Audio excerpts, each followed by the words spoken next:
ನಾನು ಯಾವತ್ತು ಬಂಧುಗಳೇ ಸುಮ್ನೆ ಯಾರ ತಂಟೆಗೆ ಹೋಗೋಳಲ್ಲ. ಆದ್ರೆ ನನ್ನ ತಂಟೆಗೆ ಪದೇ ಪದೇ ಪದೇ ಪದೇ ಬರ್ತಾರೆ. ಆದ್ರೆ ಅದಕ್ಕೆ ಜನನೇ ಉತ್ತರ ಕೊಡ್ತಾರೆ.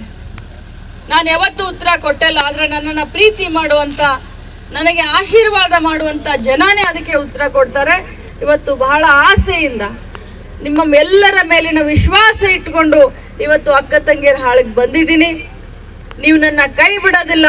ಕಾಂಗ್ರೆಸ್ ಪಕ್ಷದ ಅಭ್ಯರ್ಥಿಯಾದಂಥ ಮೃಣಾಲ್ ಹೆಬ್ಬಾಳ್ಕರ್ಗೆ ಖಂಡಿತವಾಗ್ಲೂ ತಾವು ಮತವನ್ನ ಹಾಕ್ತೀರಿ ಅನ್ನುವಂತ ಒಂದು ದೃಢ ಸಂಕಲ್ಪ ನೀವು ಮಾಡಿದಿರಾ ಅನ್ಕೊಂಡಿದ್ದೀನಿ.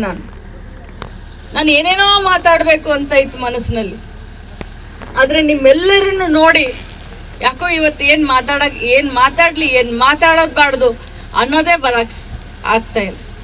ಬಂಧುಗಳೇ, ನೀವಿಷ್ಟೇ ಜನ ಇಲ್ಲಿ ಕೂತಿದ್ದೀರಲ್ಲ, ಇಷ್ಟೇ ಸಾಲೋದಿಲ್ಲ. ನಿಮ್ಮ ಸಂಬಂಧಿಕರು ಎಲ್ಲೆಲ್ಲಿ ಇಡೀ ಬೆಳಗಾವಿ ಒಂದು ಪಾರ್ಲಿಮೆಂಟ್ ಏರಿಯಾದಲ್ಲಿ ನಿಮ್ಮ ದೋಸ್ತರು, ನಿಮ್ಮ ಫ್ರೆಂಡ್ಸು, ನಿಮ್ಮ ರಿಲೇಟಿವ್ಸು ಎಲ್ಲೆಲ್ಲಿದ್ದಾರೆ ಪ್ರತಿಯೊಬ್ಬರಿಗೂ ಕೂಡ ಫೋನ್ ಮಾಡಿ ಅಥವಾ ವೈಯಕ್ತಿಕವಾಗಿ ಹೋಗಿ ಭೇಟಿಯಾಗಿ ಒಮ್ಮೆ ಅವಕಾಶ ಕೊಡಿ. ನಾನೊಬ್ಬ ಹೆಣ್ಮಗಳು, ಭಾಳ ಕಷ್ಟದಿಂದ ಇಲ್ಲಿವರೆಗೆ ಬೆಳೆದು ಬಂದಿದ್ದೀನಿ. ಒಂದು ದಿನದ 2 ದಿನದ ಪರಿಶ್ರಮ ಅಲ್ಲ ಇದು. 25 ವರ್ಷದ ಸತತ ಪ್ರಯತ್ನದಿಂದ ಇವತ್ತು ಈ ಮಟ್ಟಕ್ಕೆ ಬಂದು ನಿಂತಿದ್ದೀನಿ. ರಾಜ್ಯದಲ್ಲಿ 7 ಕೋಟಿ ಜನಸಂಖ್ಯೆ ಇದ್ದಂಥ ಕರ್ನಾಟಕ ರಾಜ್ಯದಲ್ಲಿ ಒಬ್ಳು ಮಂತ್ರಿ ಆಗುವಂತ ಭಾಗ್ಯವನ್ನ ಇವತ್ತು ನಿಮ್ಮೆಲ್ಲರ ಆಶೀರ್ವಾದದಿಂದ ಆಗಿದೆ. ಇಷ್ಟೊಂದು ಕಷ್ಟಪಟ್ಟು ಬಂದಿದ್ದೀನಿ.